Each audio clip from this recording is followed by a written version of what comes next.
জুলাই ২০২৫ মাসের ২,৫৯,১৮২ জন উপকারভোগীর সম্মানী ভাতা বাবদ ৩৯৩,২৭৪,২৭৭ টাকা প্রদানের আর্থিক মঞ্জুরি জ্ঞাপন করা হয়েছে। উপযুক্ত বিষয়ে আদিষ্ট হয়ে চলতি ২০২৫-২০২৬ অর্থবছরের বাজেটে প্রাতিষ্ঠানিক কোড ১৫/৭০০১ আওতায় বিশেষ কার্যক্রম হিসেবে ১২,১০,৮০৫ কোডের মুক্তিযোদ্ধা সম্মানী ভাতা কার্যক্রমের অধীন নগদ সামাজিক সহায়তা সুবিধাদি হিসেবে ৩৭০০ কোটি ১০২ কোডে কল্যাণ অনুদান খাতে বরাদ্দকৃত ৪,৮০০ কোটি টাকা হতে বীর মুক্তিযোদ্ধাদের পূর্ণাঙ্গ তথ্য সম্বলিত ম্যানেজমেন্ট ইনফরমেশন সিস্টেম অর্থাৎ MIS-এর ভিত্তিতে গভর্নমেন্ট টু পার্সন অর্থাৎ G2P পদ্ধতিতে ইলেকট্রনিক ফান্ড ট্রান্সফার প্রক্রিয়ার মাধ্যমে মুক্তিযোদ্ধা সম্মানী ভাতা বাবদ নিম্ন সারণীতে বর্ণিত ২,৫৯,১৮২ জন ভাতাভোগীর অনুকূলে বিভাজন ও শর্তে জুলাই ২০২৫ মাসের জন্য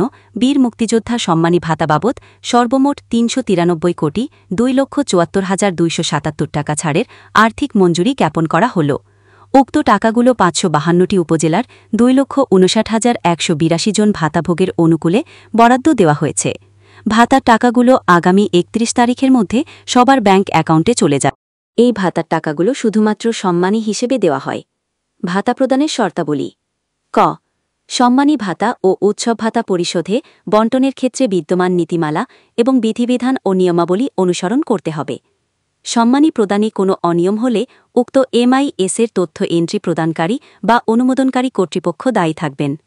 খ উক্ত ব্যয় ২০২৫-২০২৬ অর্থবছরের বাজেটের মুক্তিযোদ্ধা সম্মানী ভাতা কার্যক্রমের আওতায় নগদ সামাজিক সহায়তা সুবিধাদির কল্যাণ অনুদান খাত হতে বহন করা হবে। গ উপরোক্ত সংখ্যক ভাতাভোগীর মধ্যে যে সকল জীবিত বীর মুক্তিযোদ্ধা রয়েছেন তারা মাসিক সম্মানী ভাতা ২০,০০০ টাকা হারে প্রাপ্য হবেন।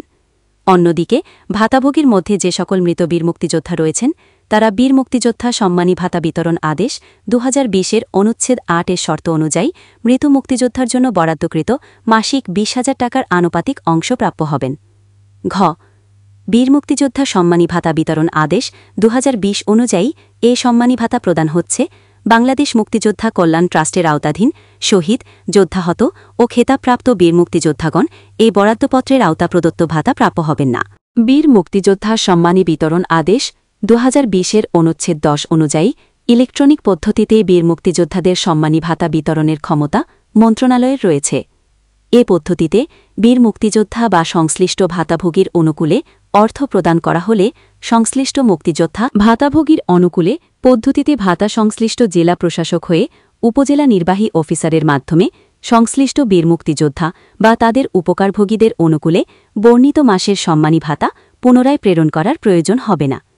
এ আদেশের মাধ্যমে মঞ্জুরিকৃত অর্থ ২০২৫-২০২৬ অর্থবছরে বীর মুক্তিযোদ্ধা সম্মানী ভাতা হিসাবে বরাদ্দকৃত হবে। সংখ্যক পত্রাংশমূলে সম্মতি রয়েছে।